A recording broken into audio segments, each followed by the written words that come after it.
জনসংযোগ কর্মসূচি নিয়ে এসেছেন। আমরা একটুখানি আগে দেখছিলাম যে তৃণমূলের নেতারা একেবারে এলাকা টহলদারি দিচ্ছেন এবং এখনো পর্যন্ত কিছু তৃণমূলের নেতাকর্মীরা ঠিক আপনি যে একটা বক্তব্য দিচ্ছেন আপনার কিছু না বলছেন। তো অসুবিধা কি হচ্ছে? তৃণমূল তার মতো করে রাজনীতি করবে, আইএসএফ এর মতো করবে, সিপিএম এর মতো করবে, বিজেপি কংগ্রেস যার ইচ্ছা যেরকমভাবে রাজনীতি করবে। আর কেউ যদি ধমকে চমকানো করতে যায় তাহলে ছাড়াবে না, 100 বার থাকবে। এটা গণতান্ত্রিক রাষ্ট্র। পশ্চিমবাংলায় মানুষ যে যার মতো যার দল যাকে ভালো লাগবে সে তার দল করবে, তার কোনো সমস্যা নেই আমার। আপনি চালতাবেড়িয়া গ্রামে আসলে এবারে এই কাছে ঘুরঘুর করছে, এটাও তো হতে পারে। আইএসএফ এর আদর্শ সব দেখছে, বিগত দিনেও দেখেছে, হয়তো গা ঘাসাচ্ছে, আগামী দিনে আইএসএফ এর ঝান্ডা ধরবে। ভিতর থেকে অনেক যোগাযোগ রাখছে। শওকত বাবু যেভাবে এদেরকে শোষণ করছে না, এরাও ব্যতিব্যস্ত হয়ে পড়েছে। শওকত মোল্লার র কমিটি থেকে বাদ দেওয়া হয়েছে, কোর কমিটি থেকে বাদ দেওয়া হলো। কি করবো আমি? তারপরেই তৃণমূলের নেতারা আইএসএফ এর নেতাদের পাশে ঘুরে বেড়াচ্ছে এবং কি তাহলে কি তারা জয়েন করবে? তারা শওকত মোল্লার পাশের লোক তারা। আমি ওটা বলতে পারছি না, তবে একটা কথা বলছি, শওকত সাহেব বড় নেতা হোক কোনোদিনের জন্য চাইবে না সবসময় বোমাবাজি, মারামারি, হানাহানি করবে, এটা দেখাতে চাই। শুধু শওকত সাহেব নয়, আরো যারা আছে তাদেরকে এরা কোনোদিন নেতা করতে দেবে না, এদের মারামারির কাজেই লাগাবে।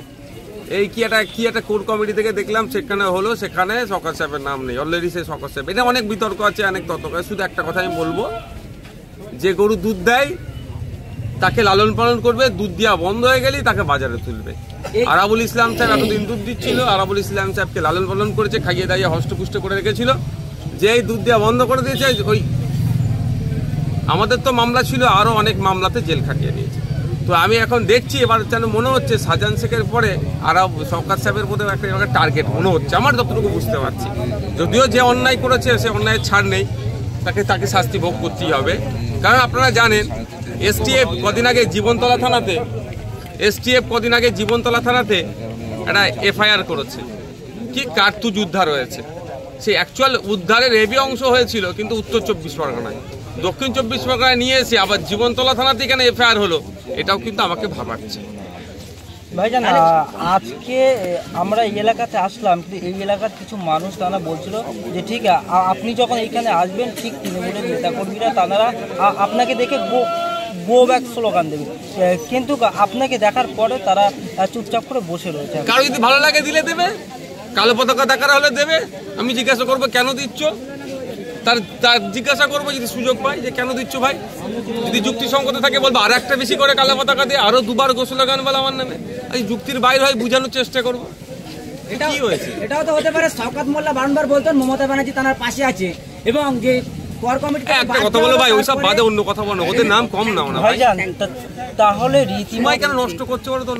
অভিষেক বন্দ্যোপাধ্যায় কর্মী সভাতে বলেছে যে 2021-এ 214টা সিটে জিতেছিল, কিন্তু এবারে বলেছে যে 215টা সিটে আমরা জিতবো। কিন্তু দেখা যাচ্ছে ভাঙড়ের দিকেই তার লক্ষ্য, আদার্স কোনো বিজেপি বিধায়কের দিকে কোনো লক্ষ্য নেই। আরো বিধানসভা নেবে না তোরা, ওদের সাথে কি বিজেপির সত্যিকারের লড়াই? যদি বিজেপির সত্যিকারের লড়াই থাকতো এতক্ষণ শুভেন্দু অধিকারী জেলের মধ্যে থাকতো, দিলীপ ঘোষ, কান্ত মজুমদাররা জেলের মধ্যে থাকতো। যেভাবে একটা ধর্মকে টার্গেট করে, মাদ্রাসা শিক্ষা প্রতিষ্ঠানকে টার্গেট করে বাজে মন্তব্য করে যাচ্ছে, ওদের লড়াই তো আমাদের সাথে, যারা ধর্মনিরপেক্ষ, যারা গণতান্ত্রিক শক্তিকে আরো শক্তিশালী করতে চাইছে, যারা গণতন্ত্রের প্রতিষ্ঠা করতে চাইছে, তাদের বিরুদ্ধে লড়াই এদের। কারণ আমরা জাত ধর্ম বর্ণ নির্বিশেষে বঞ্চিত মানুষের পাশে থাকছি, এই জন্য এদের অসুবিধা হয়ে যাচ্ছে। আমরা বিধানসভার মধ্যে ফেক ST/SC সার্টিফিকেটের বিরুদ্ধে যেভাবে কথা বলছি, ওবিসি থেকে মুসলমানরা যাতে ইনক্লুড হয় ওবিসিতে, তার দাবি তুলছি। আমরা বিধানসভার মধ্যে যেভাবে জল জমি জঙ্গলের দাবি করছি, অধিকারের কথা বলছি, ঠিক একইভাবে ওয়াকফ সম্পত্তি যেন না বেহাত হয় তার কথা বলছি। আমরা বিধানসভাতে এই রমজান মাস চলছে, আজ থেকে শুরু হয়েছে রোজা, ফলের দাম জানি না এখন কি আছে। আজকে বাজারে যাইনি, আমি নিজেও বাজারে যাব, যে বাজারে দেবেন রমজান মাস এসে গেলে ফলের দাম বেড়ে যায়, ফলের দামটা কমানো যাতে যায় তার কথা বিধানসভার মধ্যে বলছি। আজ পর্যন্ত পশ্চিমবাংলার বিধানসভার ইতিহাসে তো হয়নি কেউ এরকম বিধানসভার মধ্যে দাঁড়িয়ে সরাসরি কেউ বলেনি যে রমজান মাস আসছে ফলের দাম না বাড়ে। ফলে ওদের কাছে এটা নতুন লাগছে। বিধানসভার মধ্যে আজ পর্যন্ত মনে হয় কেউ বলেনি আদিবাসীদেরকে যদি সত্যিকারের উন্নয়ন করতে চাই, ওই রাষ্ট্রপতি আদিবাসী দিলে উন্নয়ন হয়ে যায় না আদিবাসী সমাজের। 5th শিডিউল 6th শিডিউলকে সম্পূর্ণরূপে বাস্তবায়ন করতে হবে। 2014-এর ভার্জিনিয়াস খাকা কমিটি যে সুপারিশগুলো আছে সেগুলোকে বাস্তবায়ন করতে হবে। এই দাবি তো আর আগে কেউ করেনি।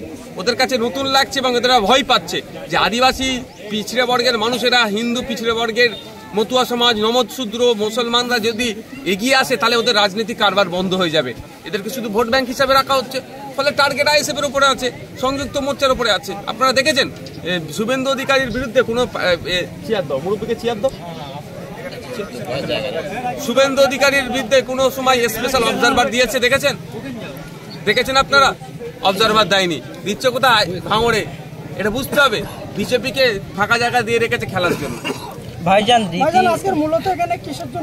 আজকে ভাই জনসংযোগ আছে, মানুষের অভাব অভিযোগগুলো শুনবো, তাদের কথাবার্তা শুনবো। যদি সে তৃণমূলের বন্ধুরা এসে বলতে পারে যে এইগুলো হওয়া দরকার, ওইগুলো হওয়া দরকার, ওইগুলো দরকার, বা তার যদি ব্যক্তিগত কোনো সমস্যা থাকে, অনেক তৃণমূলের বন্ধুরা স্টেজে উঠে আমার বিরুদ্ধে অনেক বলে, কিন্তু অনেক সার্টিফিকেটের প্রয়োজন হয়। গোপনে আমার সাথে যোগাযোগ করেছে, আমি তাদের পরিচয় গোপনেই রেখে তাদের সার্টিফিকেট প্রোভাইড করছি, কারণ এটা আমার দায়িত্ব। একজন বিধায়ক হিসাবে আমার দায়িত্ব হচ্ছে প্রত্যেকটা নাগরিককে আমার নির্বাচনী ক্ষেত্রে তাদেরকে পরিষেবা দেওয়া। আমার এখতিয়ারের মধ্যে যেটা হচ্ছে, আমি কাউকে চাকরি দিয়ে দিতে পারবো না অর্থের বিনিময়ে, সেটা আমার অবৈধ। মমতা বন্দ্যোপাধ্যায় মুখ্যমন্ত্রী, আর তিনি বারংবার ঘন্টা দিয়ে ইফতার খেতে দেখা যায়, কিন্তু ইফতারের জন্য বা ফলের দাম কমানোর কোনো বারংবার দেখি না যে বক্তব্য। এবার তো বলেছে দুটো কি আপনার কি বলে, রেশন কার্ডে যারা আছে, তার কার্ড হোল্ডার যারা আছে তাদের জন্য তো ছাড় দেবে বলেছে, বিশাল সংখ্যালঘু মুসলমানদেরকে উদ্ধার করে দেবে। চিনি, ছোলা আর ময়দার দাম কমিয়ে দিয়েছে, বিশাল মুসলমানদের উদ্ধার করে দেবে। এইটা তো দিয়ে তো হয় না একদম। আমি যেটা বলতে চাচ্ছেন আপনি বলে দিচ্ছেন, রমজান মাসে অন্য খাবারের সাথে বেশি, কিন্তু সব থেকে বেশি খায় মুসলিম সমাজের মানুষজন যারা রোজাদার, তারা ফলটাকে, ফলমূল যেটা আছে সেটার আকাশ ছোঁয়া দাম, সেটার দাম কন্ট্রোল করতে পারে না। কিন্তু ওই 32 টাকায় চিনি, 60-62 টাকায় আপনার ছোলা, আর 30-32 টাকায় ময়দার আপনাদেরকে অফার করছে। এটা নিয়ে আপনারা মেখে হাইরান হয়ে যাবেন। হ্যাঁ, একদম একদম। আর এটা করে বিজেপির হাতে অস্ত্র তুলে দিচ্ছে, শুভেন্দু অধিকারীর হাতে অস্ত্র তুলে দিচ্ছে। রমজান মাসের কি উপকার হবে এটা মুসলমানদের? কিছু উপকার হবে সেই অর্থে? ভাইজান, এখনো পর্যন্ত এই এলাকায় তৃণমূল কংগ্রেসের নেতাকর্মীরা বসে রয়েছে, তার সত্ত্বেও একাধিক মানুষের ভিড়, বিশেষ করে মহিলাদের। কিন্তু আপনার এই প্রোগ্রামটা হয়ে যাওয়ার পরেও যদি তৃণমূল কংগ্রেসের নেতাকর্মীরা ঝামেলা করার চেষ্টা করে, যদিও বা প্রশাসন এই বিষয়টাকে, আমি একটা কথা বলবো, এটা বাঘ নাকি যে খেয়ে নেবে মানুষকে, এত গুরুত্ব দেওয়ার কি আছে? তারাও দল করে, আমাদের ছেড়াও দল করে। তারা মমতা ব্যানার্জি আদর্শকে সামনে রেখে দল করে, আমাদের ইন্ডিয়ান সেকুলার ফ্রন্ট আমাদের দলীয় আদর্শকে সামনে রেখে আমাদের পার্টি করে। এইটাই তফাৎ। ভাঙড়ে তৃণমূলের অবজারভার দায়িত্ব ছিল এতদিন সওগাত মোল্লা। আমরা সূত্র মতো খবর পেয়েছি যে ডায়মন্ড হাওড়ার জাহাঙ্গীর মোল্লা তিনি তৃণমূলের হয়ে 26-এ ভোট করাবেন। তাহলে কি ভাঙড়কে আতঙ্কিত করার চেষ্টা করবে তৃণমূল? দেখুন ভাই, যে ইচ্ছা করুক, আমি তো চাই মমতা ব্যানার্জি সরাসরি এটা দায়িত্ব নিক ভাঙড়ের, অন্য কারো দরকার নেই। মমতা ব্যানার্জি সরাসরি দায়িত্ব নিক, আমি চাই। সরাসরি দায়িত্ব নিলে কিছু ডেভেলপ হবে। আমি বিধানসভায় তুলছি, আমি না ফিতে কাটলো, কাজ তো কিছু হচ্ছে।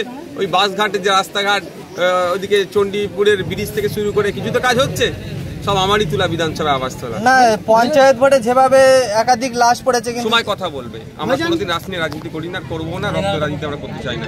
2026 অতি নিকটে, আর কিছুদিন বাকি আছে। তো দেখছি ভাঙড়ের বিভিন্ন অঞ্চলে বা বুথে বুথে গিয়ে জনসংযোগ স্থাপন করছেন, এটা কি 2026-এর প্রস্তুতি? 2021 থেকে শুরু করেছি আমি, জেতার পর থেকে শুরু করেছি। আমি বিভিন্ন সময় বিভিন্ন অঞ্চলে যাই।